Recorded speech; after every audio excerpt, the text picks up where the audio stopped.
বাংলাদেশের রাজনীতিতে একটা নতুন মেরুকরণ দেখা দিয়েছে। ডক্টর মোহাম্মদ ইউনূসের সঙ্গে জামাতের, চরমোনাইয়ের এবং তার নিজের দল এনসিপি যে ত্রিমুখী একটা ঐক্য চলে আসছিল এবং সেই ঐক্যের ভিত্তিতে রাজনীতি কেমন হতে পারে, নির্বাচন কেমন হতে পারে, অন্যান্য কর্মকাণ্ড কিভাবে চলবে এবং এই জোটের যে বিরুদ্ধ পক্ষ যারা আছেন, হোক তা বিএনপি কিংবা আওয়ামী লীগ, তাদের রূপরেখা কেমন হবে, আগামী দিনে তাদের যে কর্মপন্থা সেটা কেমন হবে, এগুলো নিয়ে আমরা নানা রকম বিবৃতি দিচ্ছিলাম, মতামত প্রকাশ করছিলাম। কিন্তু আগস্ট মাসের ৫ তারিখে এমন কিছু ঘটল যেটা আমাদের সকল হিসাবকে একেবারে এলোমেলো করে দিল। এবং রাজনীতি যে একটা খুবই ঝুঁকিপূর্ণ বিষয় এবং এখানে যেকোনো সময় যেকোনো সমীকরণ হতে পারে, যেকোনো সময় যেকোনো ঘটনা ঘটতে পারে, দুর্ঘটনা ঘটতে পারে, যেকোনো পরিবর্তন এখানে অবশ্যম্ভাবী। এবং সেটা ২০২৫ সনের আগস্ট মাসের ৫ তারিখে নতুন করে আমরা প্রমাণ পেলাম।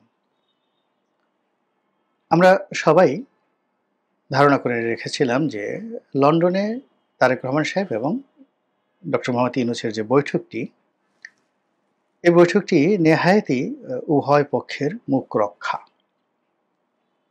অর্থাৎ তারেক রহমান সাহেব লন্ডনে বসে আছেন, ডক্টর মোহাম্মদ ইউনূস লন্ডনে গেছেন, কিন্তু তাদের বৈঠক হচ্ছে না। এটা তারেক রহমান সাহেবকে এক ধরনের ইগনোর করার মতো অবস্থা। আবার অন্যদিকে ডক্টর মোহাম্মদ ইউনূস লন্ডনে গেলেন এবং তিনি লন্ডনে যেভাবে অভিহিত হতে চেয়েছিলেন, যেভাবে অভিষিক্ত হতে চেয়েছিলেন, বাস্তবে তার ফল হলো উল্টো।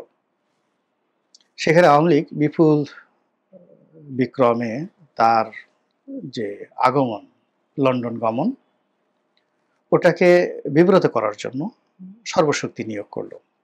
এবং লন্ডনের মাটিতে ডক্টর মোহাম্মদ ইউনূসের জীবনে যা ঘটল সেটি ছিল এক অর্থে অবিস্মরণীয় তার জন্য এবং অন্য যারা বাংলাদেশের রাজনীতিবিদ তাদের জন্য। এর কারণ হলো, এভাবে বিদেশের মাটিতে বাংলাদেশের কোনো সরকার প্রধানকে নাজেহাল হতে হয়নি।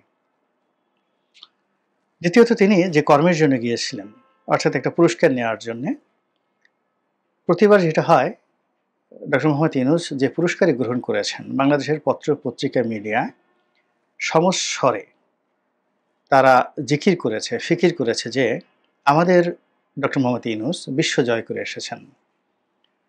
কিন্তু ওনার এইবারের যে পুরস্কারটি ব্রিটেনের রাজার কাছ থেকে তিনি যেটা এনে আনলেন, বা ব্রিটেনের রাজার যে সংগঠন, যখন তিনি যুবরাজ ছিলেন তখন তিনি একটা প্রতিষ্ঠান করেছিলেন বিশ্বের বিভিন্ন দেশের বিভিন্ন সেক্টরের ব্যক্তিকে পুরস্কৃত করে তারপর নিজেদেরকে বাঁচিয়ে রাখা। তো ওইরকম সাবেক যুবরাজ এবং বর্তমান যে রাজা মিস্টার চার্লস দ্য সেকেন্ড, তার যে চ্যারিটি প্রতিষ্ঠান, সেই প্রতিষ্ঠানের একটি পুরস্কার, কি যেন নাম, হারমোনি কি পুরস্কার, তার সঙ্গে হারমোনি শব্দটি রয়েছে। তো সেই পুরস্কার আনতে তিনি সেখানে গেলেন এবং তা নিয়ে যা কিছু হলো, এবং বাংলাদেশ বলেন, দেশের বাইরে বলেন, এই পুরস্কার নিয়ে ডক্টর মোহাম্মদ ইউনূসকে অতীতের মতো করে ওভাবে লোকজন প্রশংসা করল না। এরপরের যে ঘটনাটি সেটি ছিল আরও মারাত্মক। তিনি চেষ্টা করলেন ব্রিটিশ প্রধানমন্ত্রী ওনার সঙ্গে দেখা করার জন্য, কিন্তু উনি একেবারে স্রেফ না করে দিলেন, তার সময় নেই। এটা উনি আশা করতে পারেননি, একেবারে আনএক্সপেক্টেড। এবং এই ঘটনার পর দেখেন, সেই যে ইংল্যান্ড থেকে তিনি এসেছেন, এখন পর্যন্ত আর কোনো দেশে তিনি যাননি। মানে রীতিমতো তাকে ভয় ধরিয়ে দেওয়া হয়েছে। তো ওই সময়টাতে তারেক রহমান সাহেবের সঙ্গে তার বৈঠকটি তার ইজ্জত বাঁচিয়েছিল, সম্মান বাঁচিয়েছিল, এবং তার লন্ডন ভ্রমণের যে কার্যকারিতা বা প্রয়োজনীয়তা, এটাকে প্রমাণ করার জন্য তারেক রহমান সাহেবের সঙ্গে তার বৈঠকটি অতীব জরুরি ছিল। ফলে এখানে উভয় পক্ষ, বিএনপি এবং ডক্টর মোহাম্মদ ইউনূস, তারা তাদের নিজস্ব অ্যাঙ্গেল থেকে চিন্তা করে এই বৈঠকটির আয়োজন করেছেন। ইউনূস সাহেবের জন্য এই বৈঠক নিঃসন্দেহে একটা আত্মঘাতী ছিল, আর জনাব তারেক রহমান সাহেবের জন্য এই বৈঠক রীতিমতো অবমাননাকর ছিল। এবং এই ধরনের কথা আমরা সবাই বলেছি। এর কারণ হলো, ডক্টর মোহাম্মদ ইউনূস বিএনপিকে ইন্ডিকেট করে বিভিন্ন সময় নানা রকম বক্তৃতা দিয়েছেন, বিবৃতি দিয়েছেন, এবং তিনি যেভাবে রাজনীতি করছেন এবং যেভাবে তিনি সবাইকে গুছিয়ে আনছেন, এনসিপি তারপর জামায়াত ইসলামী, ইসলামী দলগুলো। তো তার বিপরীতে স্বতন্ত্রভাবে ডক্টর মোহাম্মদ ইউনূস যদি তারেক রহমান সাহেবের সঙ্গে বৈঠক করেন, এটা তার যে রাজনৈতিক ঐক্য, সেই ঐক্যের মধ্যে একটা অবিশ্বাস তৈরি করবে, এবং যা আজকের দিনে একেবারে প্রকাশ্য হয়ে পড়েছে। তো এই ঝুঁকি তাকে নিতে হয়েছে শুধুমাত্র অবমাননা করা একটি পরিস্থিতি থেকে রক্ষা পাওয়ার জন্য। অন্যদিকে তারেক রহমান সাহেবকেও অপমান ভোগ করতে হয়েছে। এর কারণ হলো তার দলের পক্ষ থেকে যাদেরকে বা যাকে মোটামুটি নিষিদ্ধ ঘোষণা করা হয়েছিল,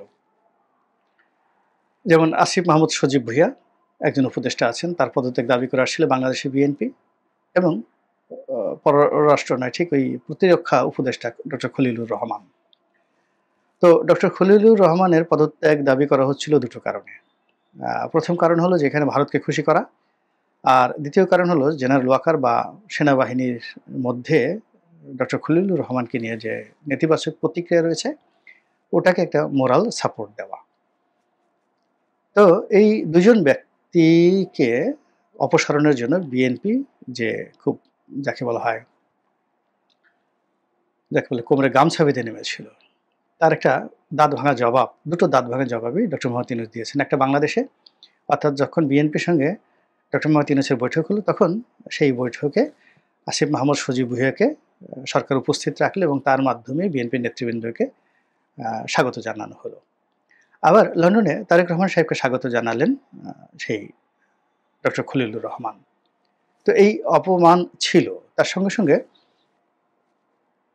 যে বিএনপির রেড লাইন ছিল, হার্ড লাইন ছিল, যে ডিসেম্বরের মধ্যেই নির্বাচন হতে হবে, ডিসেম্বরের বাইরে যাওয়া যাবে না, এবং এই যে তার বক্তব্য, এই বক্তব্যের সঙ্গে উত্তরপাড়ার একটা গ্রিন সিগন্যাল ছিল। তো তিনি সেখান থেকে বের হয়ে নতুন একটা বন্দোবস্ত, সেটা ফেব্রুয়ারি হোক বা অন্য যে কোনো সময় হোক, মানে ডিসেম্বর অতিক্রম করা মানেই ডক্টর মোহাম্মদ ইউনূসের নৈতিক বিজয়। এই বিষয়টা মেনে নিয়ে, খলিলুর রহমানের বিষয়টা মেনে নিয়ে তারেক রহমান সাহেবকে বৈঠক করতে হয়েছে। তো বোঝার চেষ্টা করুন যে এখানে উভয় পক্ষই উইন উইন দেখানোর চেষ্টা করলেও দুই পক্ষেরই এখানে অনেক সর্বনাশ হয়ে গেছে, মহা সর্বনাশ হয়ে গেছে একেবারে বৈঠকের শুরুতে। তো সেই বৈঠক করার পর সরকারের যারা কর্তা ব্যক্তি, বিএনপির যারা কর্তা ব্যক্তি, তারা সবাই আত্মতুষ্টি লাভ করার জন্য বলার চেষ্টা করলেন এটা হবে, ওটা হবে। অন্যদিকে ডক্টর মোহাম্মদ ইউনূস শিবিরে যেমন ফাটল তৈরি হলো, বিএনপি শিবিরেও কিন্তু কিছু ফাটল দেখা দিল। বিএনপির একেবারে ঘনিষ্ঠ কয়েকজন রাজনৈতিক মানে যাকে বলা হয় দল, রাজনৈতিক সহযোদ্ধা, তারা বিএনপি জোট ছেড়ে এসে জামাত এবং হেফাজত এবং চরমোনাই এই জোটে চলে এলো। কিন্তু এত কিছুর পরেও ফেব্রুয়ারি মাসে যে নির্বাচন হবে, সেই নির্বাচনের ব্যাপারে কোনো রকম নিশ্চয়তা, কথাবার্তা সরকারের পক্ষ থেকে পাওয়া যাচ্ছিল না আপ টু আগস্ট মাসের 5 তারিখ অবধি। এটি নিয়ে বিএনপির মধ্যে মিশ্র প্রতিক্রিয়া ছিল, নানা রকম হুমকি ছিল, ধামকি ছিল, এটা করব, ওটা করব, আবার রাজপথে নামতে হবে, এবং নির্বাচন নিয়ে নানা পক্ষ চক্রান্ত করছে।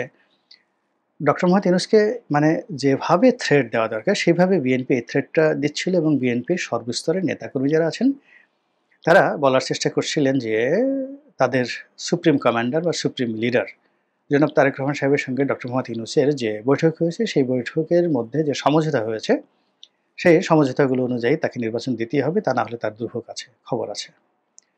আবার বিএনপির যে বিরোধী পক্ষ, যারা যে কোনো ভাবেই হোক না কেন, নির্বাচনটি তারেক রহমানের যে শিডিউল ডেট বা তার যে কাঙ্ক্ষিত সময়, তার মধ্যে না হওয়ার জন্য তারা এটা জিদ ধরেছে। এর কারণ হলো এতে তারেক রহমান সাহেবের এবং বিএনপির একটা নৈতিক বিজয় হয়ে যাবে।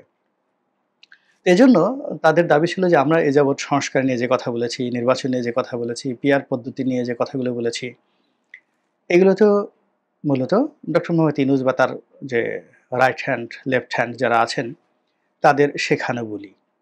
তারা এই জিনিসগুলো চেয়েছেন, তাই বিএনপির সঙ্গে দূরত্ব হওয়ার সত্ত্বেও রাজনৈতিক দলগুলো ডক্টর মোহাম্মদ ইউনূসের সঙ্গে আছেন। এখন যদি আম এবং দুধে মিশে যায়, তাহলে বাকি এতদিন যারা ডক্টর মোহাম্মদ ইউনূসকে এই সমর্থন দিলেন, তারা তো আমের আঁটি হয়ে যাবেন। তো এই অবস্থাতে যখন একটা মৌলিক নয়, যৌগিক এবং জটিল রসায়ন চলছিল রাজনীতিতে, ঠিক সেই সময় আগস্ট মাসের 5 তারিখে ডক্টর মোহাম্মদ ইউনূস দুটো কাজ করলেন। একটি কাজ হলো তিনি এই জুলাই ঘোষণাপত্র পাঠ করলেন। এটা নিয়ে অনেক কথা আছে, আলাদা করে কিছু বলার দরকার নেই, এটা তেমন গুরুত্বপূর্ণ কিছু নয়। আর দ্বিতীয়ত তিনি আবার সেই যে নির্বাচনের একটা সময় তিনি করলেন, যাকে বলে তিনি ঘোষণা করলেন, সেটা হলো একেবারে স্পেসিফিক ২০২৬ সনের যে পবিত্র মাহে রমজান আসবে, সেই মাহে রমজানের আগে এই নির্বাচনটি হবে। এবং ইতিমধ্যে আমি যখন এই ভিডিওটি করছি, তখন এই নির্বাচন হবে এই ব্যাপারে সরকারের পক্ষ থেকে, ডক্টর মোহাম্মদ ইউনূসের পক্ষ থেকে নির্বাচন কমিশনকে লিখিতভাবে জানিয়ে দেওয়া হয়েছে। এখন পুরো দায়-দায়িত্ব ইলেকশন কমিশনের উপরে বর্তাবে। কিন্তু যেটা হলো, সেটা হলো যে এনসিপির সঙ্গে, জামাতের সঙ্গে তার যেটা বন্ধন ছিল, চরমোনাইয়ের সঙ্গে তার যেটা বন্ধন ছিল, সেটাতে ফাটল ধরেছে এবং এনসিপির তরুণ নেতৃবৃন্দ, বিশেষ করে ৫ জন শীর্ষ নেতৃবৃন্দ, তারা ৫ তারিখে সকল অনুষ্ঠান বর্জন করে তারা কক্সবাজার চলে গেছেন।